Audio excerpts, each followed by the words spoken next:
नमस्ते। आज आप सुनने वाले हैं स्वयं प्रकाश की कहानी नेताजी का चश्मा को संक्षिप्त में। स्वर है डॉक्टर विजय भास्कर लावणे। चलो देखते हैं स्वयं प्रकाश जी अपने इस कहानी में क्या कहते हैं। शहर के मुख्य चौराहे पर नेताजी सुभाष चंद्र बोस की संगमरमर की एक प्रतिमा लगवा दी गई। नगरपालिका का बजट कम था, इस कारण जल्दी में कस्बे के एकलौते हाई स्कूल के ड्राइंग मास्टर मोतीलाल जी को यह काम सौंप दिया गया। मूर्ति फौजी वर्दी में थी। मूर्ति को देखते ही दिल्ली चलो और तुम मुझे खून दो, मैं तुम्हें आज़ादी दूंगा, ऐसे नारे याद आने लगे।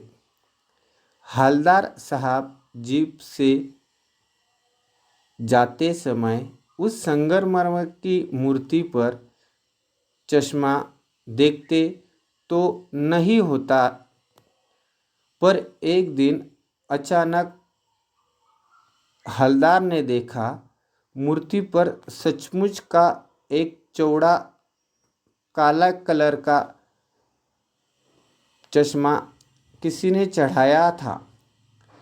कुछ दिनों बाद जब हलदार उसी रास्ते से गुजरे तो देखा कि मूर्ति का चश्मा तार के फ्रेम वाला गोल चश्मा है। जब हलदार वहाँ से गुजरे तो वह देखते हर दिन 2-3 दिन में यह चश्मा कैसे बदल जाता है। उन्होंने सामने वाले पान वाले से पूछा कि कौन यह चश्मा बदल देता है। तब पान वाले ने कहा, यह काम कैप्टन चश्मे वाला करता है। हलदार ने अनायास पूछा, यह कैप्टन चश्मे वाला नेताजी का साथी है क्या, या तो आज़ाद हिंद सेना का भूतपूर्व सिपाही है। पान वाले ने कहा, वह लंगड़ा है, क्या फौज में जाएगा। हलदार ने पूछा, तो फिर वह क्या करता है। पान वाला ने बताया, उसकी चश्मे की दुकान है। जिस ग्राहक को नेताजी का चश्मा पसंद आता है उसे वह बेच देता है और दूसरा चश्मा नेताजी को पहना देता है। इसी कारण चश्मे बदलते रहते हैं। देशभक्ति करने वाले लोगों का मजाक करना हलदार को अच्छा नहीं लगा। 2 साल में मूर्ति पर कई तरह के चश्मे चढ़े, कभी गोल चश्मा, कभी चौकार, कभी लाल। धूल भरी यात्रा में हलदार के लिए वह कौतुक और प्रफुल्लता के कुछ क्षण मूर्ति के पास गुजारते थे। एक दिन देखा मूर्ति के चेहरे पर कोई चश्मा नहीं। पान वाले से पूछना चाहा, पर वह पान की दुकान बंद थी। अगली बार भी देखा तो चश्मा नहीं था। जीप रोककर उस दिन पान वाले से पूछ ही लिया, भाई मूर्ति पर चश्मा क्यों नहीं। तब पान वाला उदास होकर आंखें पोंछते हुए बोला, साहब कैप्टन मर गया। हलदार साहब कुछ बोले नहीं और पान के पैसे देकर जीप में बैठकर चले गए। उनके मन में प्रश्न आया, आज़ादी के आंदोलन में गृहस्थी जवानी, पूरी जिंदगी भर सब कुछ छोड़कर देश के लिए अपना जीवन जिस व्यक्ति ने समर्पित किया, उस आदमी की मूर्ति की यह स्थिति। उन्होंने सोचा, आज इस रास्ते से जाते समय मूर्ति की तरफ देखने का ही नहीं, पान भी खाने का नहीं। ड्राइवर को बोला, आज बहुत काम है, पान नहीं खाना है।